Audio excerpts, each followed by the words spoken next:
see on see, millega osteopaadid nagu lähtuvad sellest. Võib-olla on kõige lihtsam näide, mida ma võiks tuua, on see naised sünnitusel lahkliha operatsioonid. Operatsioonid on need, mis kisuvad keha natukene kõveraks.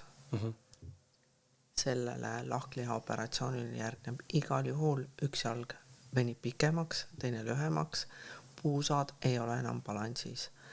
Mina osteopaadina ei saa lähtuda, sul on puusad kõverad, sikutame ja vääname su sirgu. Ma pean mõistma seda, miks tal on puusad nihkes, miks tal on jalg lühem või pikem. Ma ei saa ära võtta ta kehas seda olnud operatsiooni.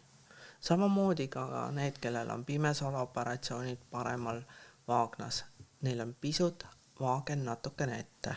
See on tema tasakaal. Ei saa seda talt ära võtta. Kui teatud tehnikad meil on siin erinevad teraapiad, vaatavad puusad, viltu väänamas sirgu, see on omad tagajärjed. Osteopaat vaatab juurpõhjust, miks ta on viltu ja kas seda annab parandada. Üldiselt reegel on, et me ei pea parandama neid asju, mis ei valuta ja ebamugavust ei tekita.